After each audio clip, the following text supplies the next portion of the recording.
తాకట్లో ఉన్న మీ బంగారం ఈ రోజు ఎంత ధర చేస్తుందో కొమ్మూరి గోల్డ్ వాళ్ళకి కాల్ చేసి ఫ్రీ గోల్డ్ కాస్ట్ చెక్ చేసి చెప్తారు. సూర్యకాంతమ్మని గయ్యాలత్త గయ్యాలమ్మ అంటాం, బట్ ఆ వ్యక్తిగతంగా చాలా అంటే చాలా మంచి వాళ్ళు.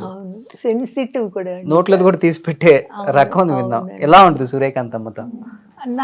వీళ్ళు హైదరాబాద్ షూటింగ్లకి ఎక్కువ వచ్చేవారు కదండి. అప్పుడు ప్రొడక్షన్ వాళ్ళే వీళ్ళు హోటల్ ఫుడ్ తినరండి వీళ్ళు ఎవరు, అందుకని వంట మనిషిని పెట్టి వడ్డించేవారు. ఆమె మెడ్రాస్ నుంచి ఉల్లిపాయల పులుసు ఒక 4-5 రోజులు ఉండేటట్టుగా వండుకొచ్చితే నాన్న ఇంటికి వచ్చి చెప్పేవారండి.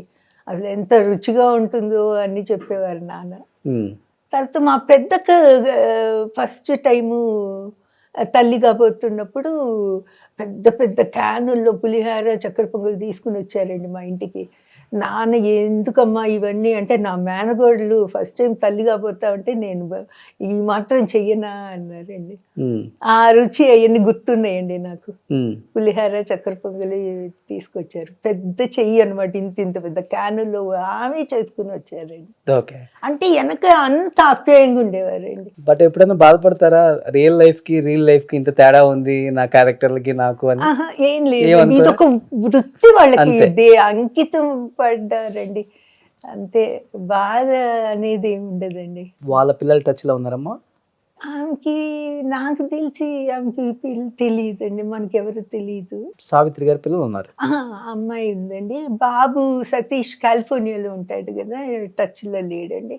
విజయ్ మాత్రం మెసేజ్లు అవి ఇచ్చుకుంటా ఉంటామండి. నాన్న ఇన్ని సినిమాలు చేశారు, ఇంత సక్సెస్ఫుల్ యాక్టర్. యూజువల్లీ చూసుకుంటే యాక్టర్స్ ఫ్యామిలీస్ నుంచి యాక్టర్స్ చాలా మంది వస్తున్నారు ఇప్పుడు.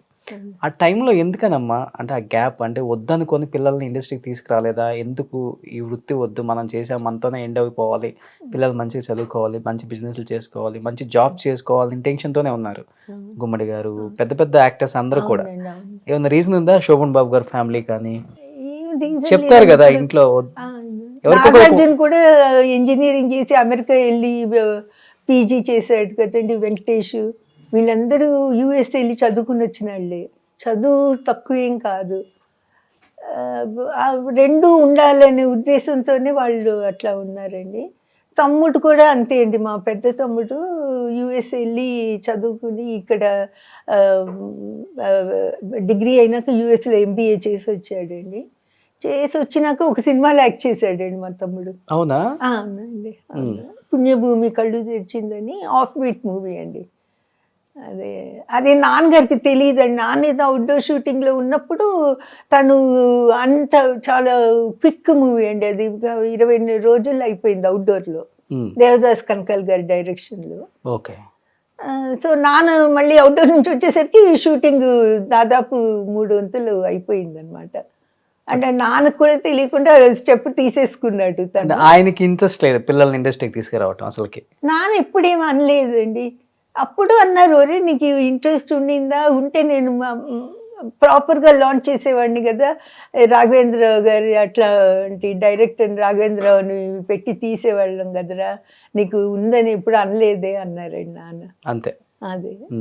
బట్ మీరైతే ఎవరికి ఇండస్ట్రీకి వచ్చే ఉద్దేశం లేదు, ఎవరికి కూడా నా దూరంగా ఉంచారు అందరు. అట్లానే ఏం చెప్పేవారు కాదండి, బట్ ఒక అన్రిటన్ రూల్, గర్ల్స్కి కొంచెం కష్టం కదండి ఈ ఇండస్ట్రీలో. అంటే ఇప్పుడు వేరు అనుకోండి. ఓకే. అసలు ఆ రోజుల్లో సినిమా వాళ్ళ పిల్లలంటేనే కొంచెం గబుక్కుని ఎందుకో తెలియదండి, వీళ్ళకి చదువు రాదని కానీ వీళ్ళు అహంకారంగా ఉంటారు అనే ఇది ఉండేదండి కొంచెం. ఇప్పటికీ ఉంది సొసైటీలో, నేను చాలామందిని చూస్తానండి ఆ అభిప్రాయం చెప్తారు, మా ముందే అంటారు ఒక్కొక్కసారి, ఓ సినిమా వాళ్ళ పిల్లల వీళ్ళకి చదువు చదువు అక్కర్లేదు అని కానీ, పొగరును అహంకారంతో బతుకుతారు, తల్లిదండ్రుల పేరు ఆస్తి చూసుకుని అని అంటారండి. అందుకని మా అమ్మ తల్లిదండ్రులు మా అందరూ ఆ రోజుల్లో మమ్మల్ని చాలా స్ట్రిక్ట్గా పెంచారండి. అసలే సినిమా వాళ్ళ పిల్లలంటే తేలిగ్గా చూస్తారు కాబట్టి ఇంకొంచెం జాగ్రత్తగా ఉండాలి అని.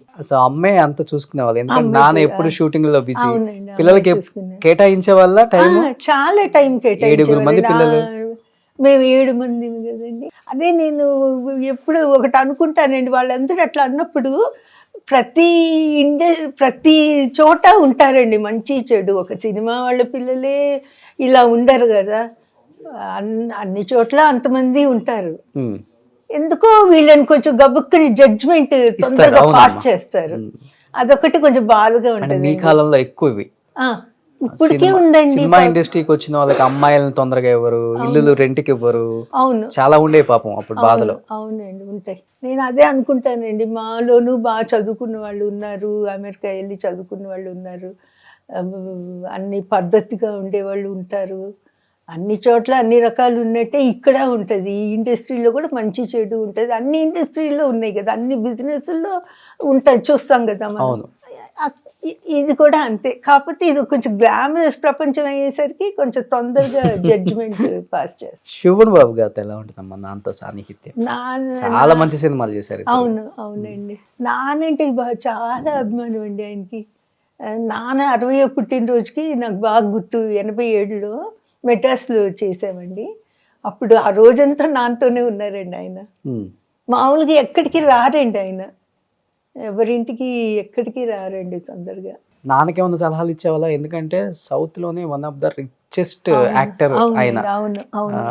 కొన్ని వేల కోట్లకి రియల్ ఎస్టేట్ చేసిన ఏకైక హీరో అంటే ఆయన పేరే చెప్తాం ఇప్పటికి కూడా. ఆయన తర్వాత మురళీమోహన్ గారు చెప్తాం అనుకోండి.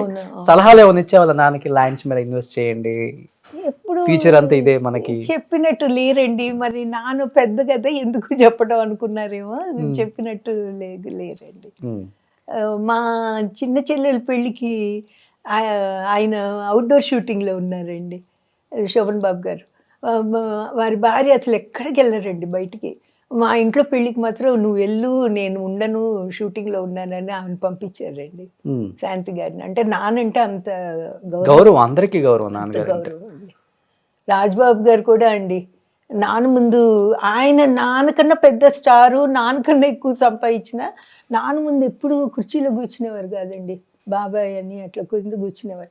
ఎందుకు పైన కూర్చో బాబు అంటే కూడా వినేవారు కాదు. ఆ పెద్దరికం కనిపిస్తుంది ఆయన ముఖంలో తెలియకుండా. ఏదో ప్రేమ అండి, అంత ప్రేమ.